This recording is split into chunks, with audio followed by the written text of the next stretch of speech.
കുറച്ച് ദിവസങ്ങളിലായിട്ട് കോട്ടയം ജനതയെ ഒന്നാകെ ദുഃഖത്തിലാഴ്ത്തുന്ന ഒരുപാട് വാർത്തകൾ തുടരെ വന്നുകൊണ്ടിരിക്കുകയാണ്.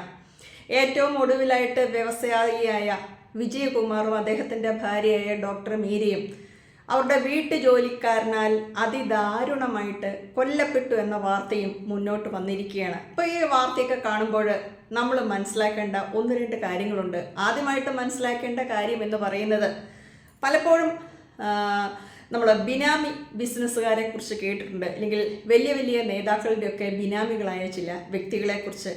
പോകെ ഇവരുടെ തമ്മിലുള്ള ധാരണയിലെ മാറ്റം വരികയും ഇല്ല എങ്കിൽ ഒരാൾ പറയുന്നത് മറ്റേ ആൾ കൃത്യമായിട്ട് അനുസരിക്കാതെ വരികയും വൻപിച്ച സ്വത്തുകൾ ഒരാളുടെ പേരിലായി കഴിയുമ്പോൾ അത് തിരിച്ചു കൊടുക്കുക, ആ ബിസിനസ്സുമായിട്ട് ബന്ധപ്പെട്ട ചില തർക്കങ്ങൾ ഉണ്ടാവുകയൊക്കെ സ്വാഭാവികമാണ്.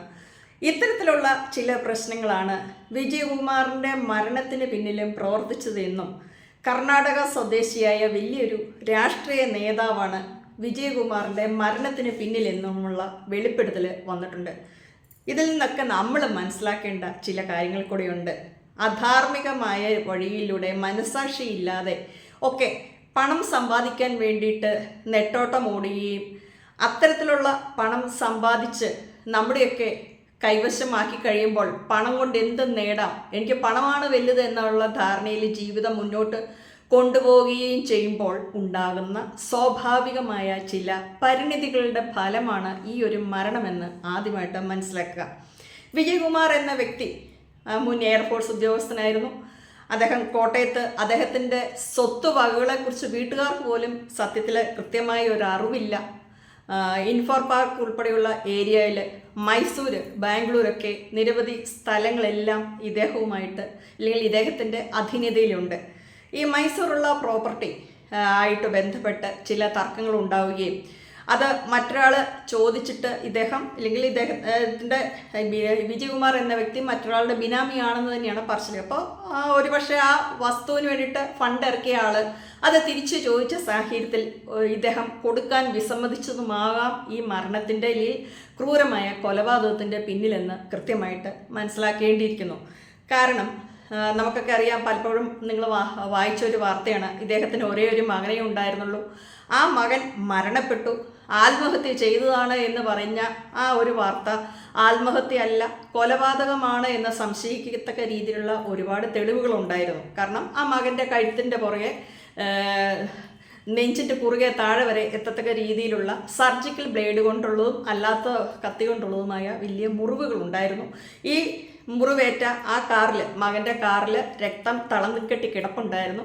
പക്ഷേ മകൻ്റെ ഡെഡ് ബോഡി കാണുന്നത് റെയിൽവേ ട്രാക്കിന് സമീപമാണ്. അപ്പോൾ ഈ കഴുത്ത് മുറിച്ച വ്യക്തി കാറിൽ നിന്ന് ഇറങ്ങി നടന്ന് അവിടെ ചെന്ന് മരിച്ചതാണ് എന്നുള്ള രീതിയിലാണ് പോലീസ് ഭാഷ്യം വന്നത്. പക്ഷെ അങ്ങനെയാണെങ്കിൽ പോലും നടന്നു പോകുന്ന വഴികളിൽ രക്തത്തുള്ളികൾ വീഴണം, അങ്ങനെ ഒരു സംഭവം ഉണ്ടായിട്ടില്ല. മാത്രമല്ല, കൂട്ടുകാരൻ്റെ വീട്ടിലേക്ക് മടങ്ങുന്ന വഴി അമ്മയെ വിളിച്ച് ഞാൻ വന്നുകൊണ്ടേ ഇരിക്കുകയാണ്, കഴിക്കാൻ എന്തെങ്കിലും വാങ്ങണോ എന്ന് ചോദിച്ച മകന് അരമണിക്കൂറിനകം പെട്ടെന്ന് ഇങ്ങനെ മരണപ്പെട്ടു എന്ന് പറയുന്നതിൽ ഉള്ള ദുരൂഹത മനസ്സിലാക്കുക.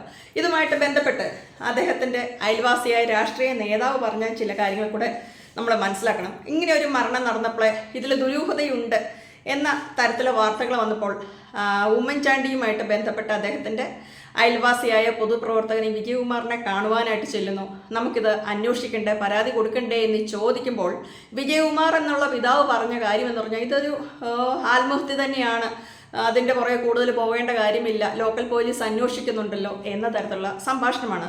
ഒപ്പം നിങ്ങൾ മനസ്സിലാക്കുക, വിജയകുമാറിൻ്റെ മകന് പലതരത്തിലുള്ള ലഹരി ഉപയോഗിച്ചിരുന്നു എന്നും മദ്യപാനിയാണെന്നും ലഹരി കടത്ത് അല്ലെങ്കിൽ ഇപ്പോൾ പുറത്തേക്ക് വരുന്ന രാസലഹരിയുടെ തരത്തിലുള്ള പല ഇടപാടുകളും ഈ മകനുണ്ടായിരുന്നെന്നും ഇതൊക്കെ അപ്പൻ അറിയാമായിരുന്നെന്നും ഇത് കൂടുതൽ അന്വേഷണത്തിലേക്കും പ്രശ്നത്തിലേക്കും പോകുമെന്ന് ഒരുപക്ഷെ അദ്ദേഹം ഭയപ്പെട്ടിരുന്നു. അതാണ് ആത്മഹത്യ. മാത്രമല്ല, ഈ രാസലഹരിയൊക്കെ ഉപയോഗിക്കുന്നവർ ഇത്തരത്തിലുള്ള പല കാര്യങ്ങളൊക്കെ ചെയ്യാറുണ്ട്. അതുകൊണ്ട് ഒരുപക്ഷെ അത് മകൻ്റെ ആത്മഹത്യ തന്നെയാണെന്ന് ഒരുപക്ഷെ വിജയകുമാർ ആദ്യമേ ധരിച്ചിരുന്നു എന്ന് മനസ്സിലാക്കുക.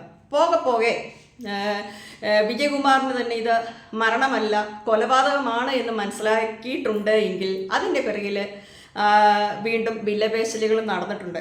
സ്വാഭാവികമായിട്ടും ഇത് നിനക്കുള്ള ടെസ്റ്റ് ഡോസാണ് നിൻ്റെ മകനെ തീർത്തത് എന്ന തരത്തിലേക്കുള്ള ഏതെങ്കിലുമൊക്കെ സന്ദേശങ്ങൾ ഇല്ലെങ്കിൽ ബ്ലാക്ക് മെയിലിങ് ഒക്കെ സ്വാഭാവികമായിട്ട് പോകെ വിജയകുമാറിന് ലഭിച്ചിട്ടുണ്ട്, ഭീഷണി ലഭിച്ചിട്ടുണ്ടാവാം. അതുകൊണ്ടാണ് വീണ്ടും അദ്ദേഹം കേസിന് പുറകെ പോവുകയും കോടതി ഉത്തരവ് നേടുകയും ചെയ്തു. അപ്പോൾ ആ കേസിൻ്റെ അന്വേഷണം തുടങ്ങി കൃത്യം 1 മാസം പിന്നിട്ടപ്പോഴേക്കും രണ്ടുപേരും കൊല ചെയ്യപ്പെട്ടു. അതായത് ഇനി ആ കേസിൻ്റെ പുറകെ പോകാൻ ആരും അവശേഷിച്ചിട്ടില്ല കുടുംബത്തിൽ. ഇവരുടെ ഒരു മകൾ മാത്രമേ ഉള്ളൂ. അവർ വിദേശത്ത് താമസിക്കുന്ന വ്യക്തിയാണ്. അവർ US നിന്ന് വന്ന് നാട്ടിൽ ഈ കേസിൻ്റെ പുറകെയൊക്കെ മുന്നോട്ട് പോയാൽ താമസമില്ല, ആ പെൺകുട്ടിയുടെയും ജീവിതം അവതാളത്തിലാവും. അതും ഇതേപോലെ ഒരു ദുരൂഹ മരണമായിട്ട് അവസാനിക്കാനാണ് സാധ്യത കൂടുതൽ. ഇനി നമ്മൾ മനസ്സിലാക്കേണ്ട കാര്യം, വിജയകുമാർ വിദേശത്തായിരിക്കുമ്പോൾ എങ്ങനെയാണ് പണം ഉണ്ടാക്കിയത്? ഇല്ലീഗലായിട്ട് എന്ന് തന്നെ നമുക്ക് ഒരു തരത്തിൽ വ്യാഖ്യാനിക്കാം. അല്ലെങ്കിൽ 100 രൂപ, അതായത് സൈനികർക്ക് വേണ്ടുന്ന ചില വസ്തുക്കൾ, ഫുഡ് ഐറ്റംസ്, സിഗരറ്റ് ഉൾപ്പെടെയുള്ള വസ്തുക്കൾ 100 രൂപയ്ക്ക് കൊടുക്കേണ്ട സാധനം 300 രൂപ വരെ കൊടുക്കുന്ന രീതിയിൽ അന്യായമായിട്ട് ആണ് ഇയാൾ പൈസ സമ്പാദിച്ചത്. അത് അദ്ദേഹത്തിൻ്റെ തന്നെ സ്റ്റാഫായിട്ടുണ്ടായിരുന്ന ആളുകൾ വെളിപ്പെടുത്തിയതാണ്. അതുപോലെ ഇദ്ദേഹത്തിൻ്റെ ഒരു സ്വഭാവത്തിൻ്റെ പ്രത്യേകത എന്ന് പറയുന്നത് പൈസയുടെ കാര്യത്തിൽ ഭയങ്കര കണിശക്കാരനായിരുന്നു. അദ്ദേഹത്തിൻ്റെ കീഴിലുള്ള സ്റ്റാഫുകൾ ഒരു 2 പേര് അരമണിക്കൂർ ഒരുമിച്ചിരുന്ന് സംസാരിക്കുന്ന കണ്ടു കഴിഞ്ഞാൽ പിന്നീട് ഒരിക്കലും ഈ സ്റ്റാഫുകൾ തമ്മിൽ വീണ്ടും അടുത്തിരുന്ന് സംസാരിക്കാനോ ഇവർ തമ്മിൽ ഒരു ആത്മബന്ധം പുലർത്താനോ ഇടയാകാത്ത വിധത്തിലുള്ള രീതിയിലുള്ള കാര്യങ്ങൾ ഇദ്ദേഹം ചെയ്യുമായിരുന്നു. ഇദ്ദേഹത്തിൻ്റെ തന്നെ സ്റ്റാഫ് വിദേശത്ത് വെച്ച് ഇവരുടെ കമ്പനിയിൽ ജോലി ചെയ്യുന്ന സമയത്ത് അപകടത്തിൽപ്പെട്ടിട്ട് അവർക്ക് വേണ്ടുന്ന യാതൊരു സഹായം, നിയമപരിരക്ഷയോ അല്ലാതെ ഒന്നും കൊടുത്തിട്ടില്ല. അതുപോലെ ഇവരുടെ തന്നെ സ്ഥാപനത്തിൽ ജോലി ചെയ്യുമ്പോൾ വിദേശത്ത് ജോലി ചെയ്തുകൊണ്ടിരുന്ന ഒരു വ്യക്തി വിജയകുമാറിൻ്റെ സ്വഭാവ സവിശേഷതകളെക്കുറിച്ച്, അല്ലെങ്കിൽ പണത്തിന് വേണ്ടിയിട്ട് ഏതറ്റം വരെ പോകുന്ന ഒരു വ്യക്തി, യാതൊരു മനസാക്ഷിയും, ചില കാര്യങ്ങൾ നമ്മളൊക്കെ സാധാരണക്കാർ അവനവൻ്റെ ജോലിക്കാരോട് ചെയ്യുന്ന ആ പ്രതിബദ്ധതയോ മനസാക്ഷിയോ ഒന്നും ഇല്ലാത്ത രീതിയിൽ ഇടപെടുന്ന ഒരു വ്യക്തിയാണ് എന്ന തരത്തിലുള്ള ശബ്ദ സന്ദേശങ്ങൾ പറഞ്ഞിട്ടുണ്ട്. അതെല്ലാം മറ്റ് പല ചാനലുകളിലൂടെയും പുറത്തോട്ട് വന്നിട്ടുണ്ട്. അപ്പം നമ്മൾ മനസ്സിലാക്കേണ്ടത്, ഈ പണത്തിന് വേണ്ടിയിട്ട് യാതൊരു മനസാക്ഷിയും ഇല്ലാതെ പെരുമാറുന്ന പല മുതലാളികൾ, അല്ലെങ്കിൽ അങ്ങനത്തെ ചില വ്യക്തികളുണ്ടല്ലോ, അങ്ങനത്തെ ഒരു സ്വഭാവ സവിശേഷത കൃത്യമായിട്ട് വെച്ചു പുലർത്തിയിരുന്ന ഒരു വ്യക്തിയാണ്. അതുകൊണ്ട് തന്നെ ഇദ്ദേഹത്തിന് അയൽക്കാരുമായിട്ട് വലിയ പറയത്തക്ക ബന്ധങ്ങളില്ല. അദ്ദേഹത്തിന് ബിസിനസ് ബന്ധങ്ങളുണ്ട്. അതിനപ്പുറത്തേക്ക് വലിയ ഒരു ബന്ധമൊന്നും അദ്ദേഹം അയൽവാസികളായിട്ട് വെച്ചു പുലർത്തിയിരുന്നില്ല. അതിനെക്കുറിച്ച് ആളുകൾ പറയുന്നത് വിജയകുമാറിനെ പോലെയുള്ള ഒരു ബിസിനസ്സുകാരനോടുള്ള അയൽക്കാർക്കുള്ള സ്വാഭാവികമായ അസൂയയാണ് എന്നുള്ളത്. ഇത് അസൂയൊന്നുമല്ല. ഇദ്ദേഹം പണം ഉണ്ടാക്കിയത് വഴിവിട്ട ബന്ധങ്ങളിലൂടെ അല്ല എങ്കിൽ പോലും കുറച്ച് മനസാക്ഷിക്ക് വിരുദ്ധമായ, അല്ലെങ്കിൽ നമ്മളൊക്കെ ചിന്തിക്കുന്നല്ലോ കുറച്ചുകൂടെ ലളിതമായിട്ട് പറഞ്ഞു കഴിഞ്ഞാൽ ഇദ്ദേഹത്തിൻ്റെ ബിസിനസ്സിൽ എങ്ങനെയാണ് ഇദ്ദേഹം പണം ഉണ്ടാക്കിയത് എന്ന കാര്യത്തെക്കുറിച്ചാണ് ആദ്യമായിട്ട് പോലീസുകാർ അന്വേഷിക്കേണ്ടത്. ആ ഒരു അന്വേഷണം കറക്റ്റായ വഴിയിലൂടെ മുന്നോട്ട് പോകുമ്പോൾ തന്നെ ഇദ്ദേഹത്തിൻ്റെ സാമ്പത്തിക ഇടപാടുകളെക്കുറിച്ചും മറ്റു ബന്ധങ്ങളൊക്കെ ഉണ്ടാവും. അപ്പോൾ ഇയാളെ കൊന്നുകളഞ്ഞ ആസാമിയെ കുറിച്ച്, അല്ലെങ്കിൽ ഇവരുടെ വീട്ടുവേലക്കാരനെ കുറിച്ചൊക്കെ പറയുമ്പോൾ അയാൾ ഒരു ഡെമ്മി പ്രതിയാണ്, അല്ലെങ്കിൽ അയാളെ കൊണ്ട് മറ്റാരോ കൊല്ലിച്ചതാണെന്ന് വ്യക്തമായിട്ടറിയാം. മാത്രമല്ല എല്ലാ തെളിവുകളും കൈവശമുള്ള ഈ വിജയകുമാറിൻ്റെ മൊബൈൽ ഇതുവരെയും തിരിച്ചു കിട്ടിയിട്ടില്ല.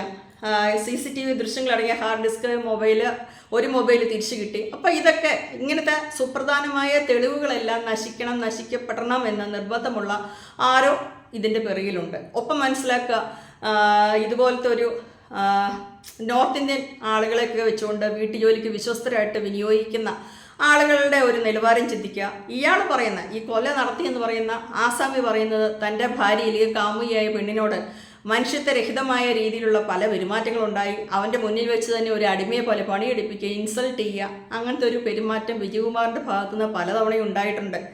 അത് മാനസികമായിട്ട് തകർത്ത് കളയുന്ന ഒരു കാര്യമാണ്.